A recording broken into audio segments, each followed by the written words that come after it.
আসসালামু আলাইকুম। আশা করি সবাই ভালো আছে, কিন্তু আমরা সিলেটবাসী তেমনটা ভালো নেই বলতে গেলে।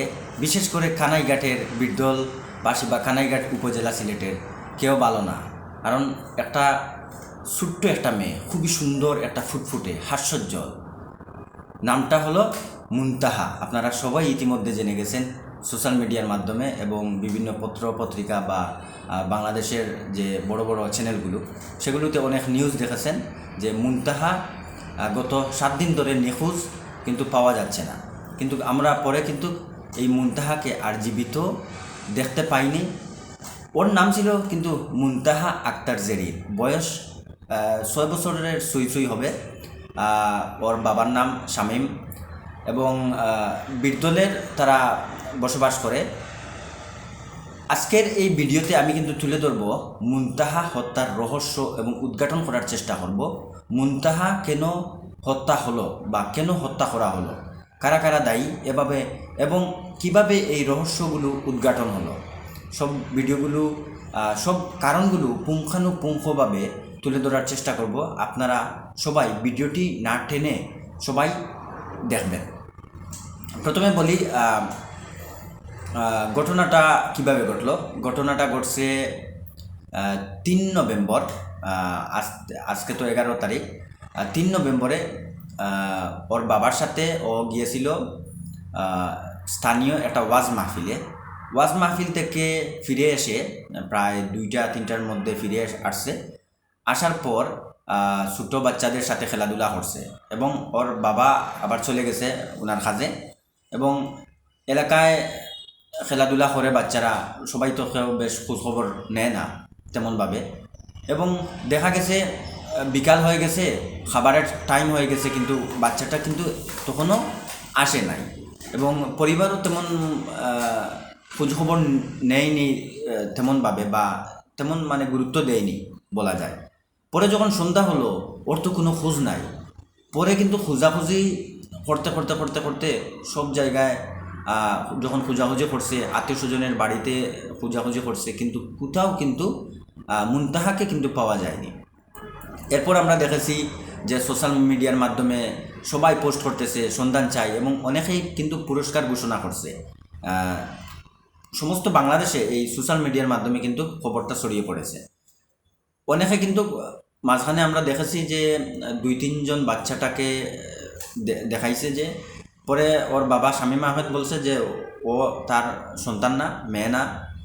সো ওই মেয়েটাকে ঘটনার 3 দিন 4 দিন হয়ে গেছে, খুঁজে তো পাওয়াই যায় না। 7 দিনের মাথায় হঠাৎ খুঁজে পাওয়া যায় ওই ওদের পুকুরের পাশে। এখন এই হলো মানে ঘটনার প্রাথমিক একটা অবস্থা। এরপর যখন লাশটা পাওয়া যাওয়ার আগের দিন শনিবার, মানে ওই যে গত শনিবারে কিন্তু সন্দেহভাজন বশত একজনকে আটক করা হয় এবং আটক করে থানায় নিয়ে যাওয়া হয়। এরপর কিন্তু আপনারা জানেন এই ঘটনার মূল রহস্যগুলো আমি উদ্ঘাটন করব, যে এরপরে কিন্তু ওর ওই যে হত্যাকারীর মা, ওর নাম পরে বলবো, হত্যাকারীর মা কিন্তু এই ঘটনাটা কিন্তু ওই লাশটা কিন্তু যেখানে ছিল সেখান থেকে সরিয়ে এনে ওদের থেকে দায়মুক্ত করার জন্য, বা এই ঘটনাটিকে অন্যদিকে নিয়ে যাবার জন্য পুকুরে কিন্তু ফালাবার চেষ্টা করে এবং স্থানীয় এক চাচা কিন্তু দেখে ফেলে। এভাবেই কিন্তু ঘটনাটার রহস্য কিন্তু উদ্ঘাটন হয়। এখন আমি বলি যে এই হলো ঘটনা। এই ঘটনা কিভাবে ধরা পড়লো এটা বলি। এটা ধরা পড়ছে, আপনারা জানেন 7 দিন থেকে 3 নভেম্বর থেকে কিন্তু ওর কিন্তু কোনো হদিসই পাওয়া যাচ্ছে না। সোশ্যাল মিডিয়াতে পুলিশ সবাই সব দিকে খোঁজাখুঁজি করতেছে, অনেক পোস্ট হয়েছে, অনেক লাইভ হয়েছে, কিন্তু কেউ পাচ্ছে না। কিন্তু যখন 6 দিনের মাথায় ওই এক সাংবাদিক এসটিভি, ওই কানাইঘাট একটা স্থানীয় সাংবাদিক, উনি ওই আশেপাশের প্রতিবেশীদেরকে জিজ্ঞাসাবাদ করা শুরু করছে এবং জিজ্ঞাসাবাদ করার পর এক পাশের বাড়ির যে মর্জিনা বেগম, শুদ্ধ নাম হলো ওই হত্যাকারীর নাম কিন্তু মর্জিনা বেগম, মার্জিয়া বেগম, সরি মার্জিয়া বেগম। অনেক মিডিয়াতে দেখছি ভুল নাম ছড়াইছে, তো ওর পুরো নাম হলো মার্জিয়া বেগম। ও কিন্তু ওই মুনতাহাকে কিন্তু আগে পড়াতো এবং ওদের বাসায় যেত সবসময়, ওদের বাসা থেকে খাবার দাবার আনতো বা সবসময় সাহায্য সহযোগিতা মুনতাহার পরিবার কিন্তু এই মার্জিয়া বেগমকে করতো। এবং ওই এটার সূত্র ধরে কিন্তু এই সাংবাদিক স্থানীয় মানুষকে জিজ্ঞাসাবাদ করা শুরু করছে, আর বিশেষ করে ওকে খুব বেশি। এবং ওকে যখন জিজ্ঞাসাবাদ করে তখন ও আবুল তাবুল প্রশ্নের উত্তর দেয়, মানে ওর কোনো প্রশ্নের মানে কোনো ঠিক নাই। ও বলতেছে ও যখন সন্দেহ তখন ঢুকছে আর কি, যখন ওকে খুঁজে পাওয়া গেছে না, পরে কিন্তু আবার ওই দিন বিকালে কিন্তু শনিবার বিকেলে কিন্তু আবার ও বাড়িতে ফিরে আসছে। বলা গেছে আপনাকে তো খুঁজে পাওয়া যায়নি, আপনি তো কেন আপনি বাইরে পালিয়ে গেলেন? না, ও বলছে যে হত্যাকারী যে মার্জিয়া বেগম বলছে আমি তো পলাইনি, আমি আমার নানুর ওষুধ আনার জন্য আমি কিন্তু চারখাই বাজারে গিয়েছি। খানাইঘাট থেকে চারখাই কিন্তু অনেক দূর। সো চারখাই বাজারে সাংবাদিক আমার প্রশ্ন করছে যে কানাইঘাট বাজারে কি ওষুধ নাই? বলছে না, ওখানে আমি খোঁজাখুঁজি করছি কিন্তু ওই বাজারে কিন্তু আমি ওষুধ পাইনি। তখন ওই যে কথাবার্তায় কোনো মিল নাই, মায়ের কথাবার্তার সাথে মেয়ের বা নানির কারও কিন্তু মিল নাই। মার নাম হলো আলিজান বিবি এবং এরা কিন্তু সবাই দেয়, আমি বলতেছি পরে। এবং নানি এবং বোন হলো কুতুবজান, পাশের আরও ঘরের প্রতিবেশী ইসলাম উদ্দিন সহ আরও 2-3 জন আরও জড়িত কিন্তু আছে। সো এই হলো ঘটনা। তারা 3 নভেম্বর ওই যে সাংবাদিক যখন প্রশ্ন করছিল তখন ওই যে সন্দেহ, তখন ওই সাংবাদিক পুলিশকে বলছে যে আপনি ওকে অ্যারেস্ট করেন, অ্যারেস্ট করে জবানবন্দি নেন, তখন হয়তো অনেক কিছু বের হয়ে আসতে পারে। এবং ঠিকই তাই হলো, পুলিশ এসে ওকে গ্রেফতার করলো শনিবারে।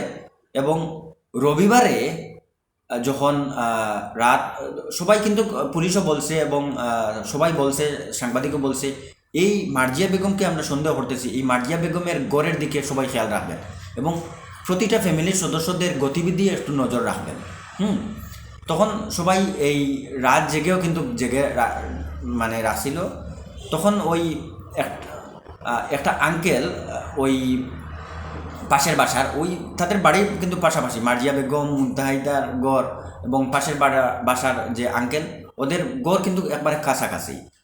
সবাই তো ওদের গড়ের দিকে নজর রাখতেছে এবং দেখতেছে যে এত রাত হয়ে গেছে, এই মার্জিয়া বেগমের, আমার গায়ের লুম কিন্তু খারাপ হয়ে গেছে, মার্জিয়া বেগমের মা এই লাইট জ্বালিয়ে চেয়ারে বসে বসে বসে কী যেন ভাবতেছে। ওরা দেখতেছে আর কি, ওই চাচাও কিন্তু সন্দেহ, কিন্তু উনি এড়িয়ে যাননি। উনি কী করছেন, উনি আর লাইট বন্ধ করে, রাত্রে তো লাইটগুলো বন্ধ করে উনি কালো, সাদা পরলে তো দেখা যাবে, তাই কালো একটা চাদর পরে উনি ফলো করতেছেন। আর ওই মহিলা আলিজান বিবি তখন ওই লাশটা কিন্তু ওদের বাসার পাশের কাদামাটিতে কিন্তু লুকাইয়াছিল। ও যদি ওখান থেকে তুলতো না, লাশটা যদি কাদার মধ্য থেকে একটা মানে নর্দমার ভিতরে অনেক গভীরে কিন্তু কাদার মধ্যে লুকিয়ে রাখছিল এই 6-7 দিন থেকে, ও যদি এখান থেকে আলিজান বিবি যদি না তুলে এই পুকুরে যদি নিয়ে ফেলতো না, তাহলে কিন্তু এই লাশটা কিন্তু এখানেই পচে যেত এবং কেউ কিন্তু এখন পর্যন্ত কখনোই খুঁজে পাওয়া যেত না, এমনকি পুলিশও এখান থেকে খুঁজে পেত না। আর ওদেরকে তো কেউ সন্দেহই করতেছে না, জাস্ট এই সাংবাদিকটা সন্দেহ করছে। সো সেটা ঘটনাটা হলো ওই রাত্রে ও অপেক্ষা করতেছে কেউ যখন সবাই ঘুমিয়ে পড়বে তখন, আর লাইট জ্বালিয়ে। আর ওই চাচা কিন্তু ঘুমান নেই, তিনি ওদের বাড়ির দিকে খেয়াল রাখতেছেন। ও হঠাৎ করে কী করলো, ওই নর্দমা থেকে লাশটা তুললো। আমার অনেক ভয় করতেছে কিন্তু বলতে, এবং আমি বাকরুদ্ধ। ওই লাশটা যখন তুলে ওর গায়ে সব জায়গায় খাদা মাটি ছিল। হ্যাঁ, লাশটা অনেক জায়গায় 7 দিন তো হয়ে গেছে, পচে গেছে। ওর যদি পচার কারণ হলো ওই নর্দমার ভিতরে অনেক দিন ছিল। হ্যাঁ, ওরা ওই আলিজান বিবি বলছে না, ওটা ওই গত রাত্রে রেখে গেছে, পরে মানে কোনো কথাবার্তায় কোনো মিল নাই। পরে নর্দমা থেকে তুলে পুকুরে ফেলবে, ওই আঙ্কেলের পুকুরে ফেলবে। এটা ঘটনাকে অন্যদিকে অতিবাহিত করার জন্য এই ঘটনাটা ঘটছে। যখন উনি দেখছেন যে একটা মচমচে শব্দ, তখন তিনি খুব জোরে চিৎকার দিলেন এবং সবাইকে জড়ো করে ফেললেন। এবং সবাই যখন ছুটে এলো, তখন ওই আলীজান বিবি হাত থেকে এই পুকুরে লাশটা ফেলে দৌড় দিল। তখন আঙ্কেল গিয়ে দৌড়ে গিয়ে কিন্তু ওই মহিলাকে কিন্তু ধরে পরে পুলিশের হাতে সুপর্দ করা হলো। তখন স্থানীয় যারা আছে এই আলীজান বিবির গড় যে হত্যাকারী মার্জিয়া বেগম, ওর গড়ের কিন্তু সব কিছু জ্বালিয়ে পুড়িয়ে ভেঙে ফেলছে। এখন আমি বলি যে এই ঘটনাটা কেন হলো। দেখেন, এই ঘটনাটার পিছনে মূল হত্যাকারী মার্জিয়া বেগম, ও কিন্তু আগে ওই মুনতাহাকে কিন্তু পড়াতো এবং এই মুনতাহার বাবা শামীম আহমেদ উনি কিন্তু সৌদি আরবে ছিলেন। ভালো পরিবার, সচ্ছল পরিবার ছিল এবং তিনি অনেক বছর হয়ে গেছে সৌদি আরব থেকে তিনি ফিরে আসছেন এবং ফিরে এসে তিনি একটা সিএনজি কিনছেন। এবং মুনতাহাদের পরিবারে কিন্তু 7 ভাই বোন, ও কিন্তু 5 নম্বর, ওদের ভাই বোনদের মধ্যে 5 নম্বর। খুবই আদরের, খুবই সুন্দর ফুটফুটে একটা চেহারা, মাদ্রাসায় কেজিতে পড়ে আর কি। আর ওকে পড়াতো সবসময়। কিন্তু ওই যে খুনি মার্জিয়া বেগমের একটু চুরির অভ্যাস ছিল এবং ওদের বাসায় সবসময় কাজ করতো, সাহায্য সহযোগিতা করতো এবং ওকে নিয়ে কিন্তু বিভিন্ন জায়গায় ঘুরে যেত, বাজারে যেত, এই অমুক জায়গায় যেত ওদের বাড়িতে। ওটা কিন্তু ওই শামীম আহমেদের কিন্তু পছন্দ ছিল না এবং ও মাঝে মধ্যে যে চুরি করতো, ওই একটা চুরির অপবাদ ছিল। এই ক্ষোভ থেকে কিন্তু ওকে কিন্তু এই শিক্ষকতা থেকে যে হোম টিউটর ছিল, হোম টিউটর থেকে কিন্তু অব্যাহতি দেওয়া হয়। অব্যাহতি দেওয়ার পর ওই বাচ্চাটিকে যে আর পড়াতে পারবে না, ওই যে একটা ক্ষোভ আর চুরের অপবাদ দেওয়া, এই ক্ষোভটা ছিল কিন্তু মারাত্মক। এই ক্ষোভ কিন্তু আস্তে আস্তে বড় করে পরে বড় একটা পরিকল্পনা করে যখন এটা ওই বাচ্চাটিকে 3 নভেম্বরে যখন অপহরণ করে ওদের ঘরে নিয়ে যায়, তখন কেউ দেখতে পারে না। অপহরণ করে ঘরে নিয়ে কিন্তু রশি দিয়ে, আমরা যখন দেখেছি লাশটা ফেলা পুকুরে, তখন দেখেছি রশি দিয়ে এবং রশি দিয়ে গলা পেঁচিয়ে কিন্তু ওকে বস্তা চাপা দিয়ে শ্বাসরুদ্ধকরভাবে কিন্তু এই নরপিশাচটি হত্যা করেছে। এবং ওকে একটা ভিডিও পোস্টে দেখলাম, ওকে যখন জবানবন্দি করা হয়েছে, ওর চেহারাটা দেখতেও মানে ভয়ঙ্কর, খুনি টাইপের।